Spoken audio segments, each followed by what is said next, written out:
अगर किसी जातक के हथेली में हृदय रेखा पर कोई भी अशुभ चिन्ह हो, यानी कोई भी अशुभ चिन्ह दिखाई देता है, तो इसका बुरा प्रभाव व्यक्ति के हृदय पर पड़ता है। हस्तरेखा और भाग्य दर्पण चैनल में आप सभी का हार्दिक अभिनंदन है। मैं जयप्रकाश शर्मा आप सभी को हृदय से कोटि कोटि नमन करता हूँ। आज के इस वीडियो में हम सभी यह देखने की कोशिश करेंगे कि यदि कोई अशुभ चिन्ह हृदय रेखा के ऊपर है तो वह अशुभ चिन्ह केवल हृदय रोग को ही नहीं बताता है, अर्थात उसका अर्थ यह नहीं होता है कि हृदय संबंधी रोग है। आपको यह नहीं वह बताता है कि केवल हृदय का ही रोग है। जो भी अशुभ चिन्ह हृदय पर रेखा पर होता है वह केवल रोग को ही नहीं बताता है, बल्कि किसी अन्य के प्रति गलत लगाव को भी बताता है। यानी आपके हृदय में कौन सी बात उपजती है, आपके हृदय में कौन सा सोच है, उसको भी बताता है। यदि कोई अशुभ चिन्ह है तो इससे यह नहीं साबित होता है कि उस व्यक्ति को हृदय का रोग है। ये तो आप यह न समझे कि कोई अशुभ चिन्ह है तो केवल हृदय रोग को ही बताता है, बल्कि इससे यह भी साबित होता है कि आपके हृदय में कोई गलत उपज है, यानी कोई गलत लगाव है। जब कभी हृदय रोग के बारे में बताना होता है तो उस समय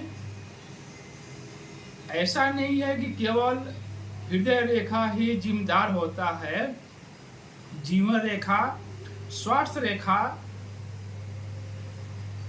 व्यक्ति के नाखून का रंग भी देखना जरूरी होता है।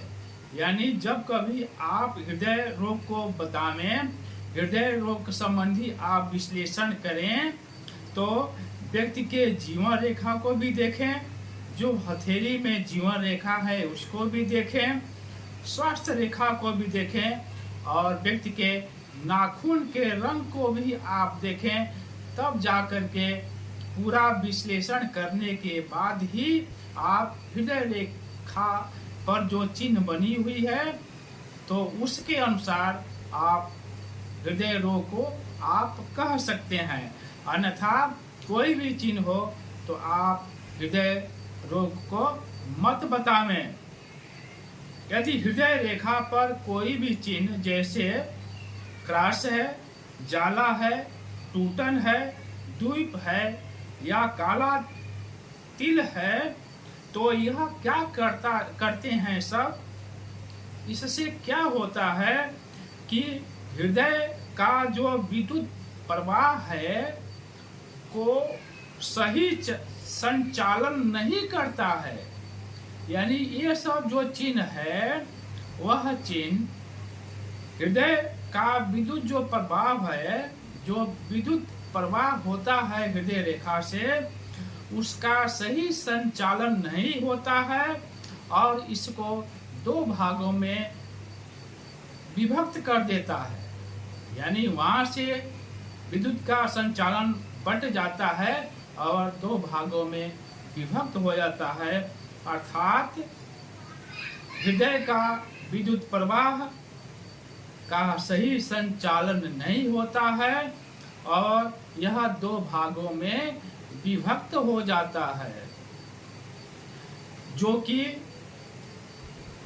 कमजोर हृदय संचालन को बताता है। जब विद्युत प्रवाह दो भागों में बढ़ जाएगा तो निश्चित रूप से कमजोर हृदय संचालन को बताता है। यदि हृदय रेखा से कोई शाखा ऊर्ध्वगामी है तो अच्छा होता है।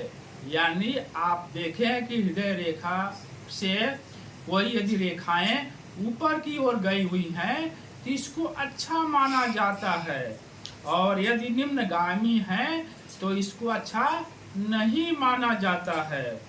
यदि हृदय रेखा से कोई शाखा निकल करके किसी पर्वत को जाती है तो व्यक्ति का चरित्र उस पर्वत के गुण के अनुसार प्रभावित हो जाता है। जैसे हृदय रेखा से कोई शाखा निकल करके यदि शनि पर्वत तक जाती है तो व्यक्ति भौतिक वस्तुओं का संग्रह करता है और धन संचय में रुचि लेता है। कृषि, खदानें, उद्योग संबंधी यंत्रों तथा वैज्ञानिक आविष्कारों में रुचि लेता है, और व्यक्ति शनि के गुणों से प्रभावित हो जाता है। यदि हृदय रेखा से एक शाखा निकलकर सूर्य पर्वत की तरफ जाती हो तो व्यक्ति सूर्य तत्व प्रधान होता है और कला प्रेमी होता है। यदि कोई रेखा हृदय पर्वत से निकल करके गुरु पर्वत तक जाती है तो वह व्यक्ति महत्वाकांक्षा होता है, यानी सारी महत्वाकांक्षी होता है और केवल रुपया कमाना ही जानता है। लेकिन उस व्यक्ति में नेतृत्व गुण से वह व्यक्ति भरपूर होता है, यानी नेतृत्व करने का जो गुण है परिपूर्ण होता है, और गुरु के चारित्रिक विशेषताओं वाला व्यक्ति होता है। अंत में हम सभी दर्शकों से यह निवेदन करेंगे कि यदि आप चैनल को सब्सक्राइब नहीं किए हों तो कृपया सब्सक्राइब करें, लाइक करें और शेयर अवश्य करें, जिससे यह ज्ञान दूसरों को भी प्राप्त हो सके। आप सभी को बहुत बहुत धन्यवाद।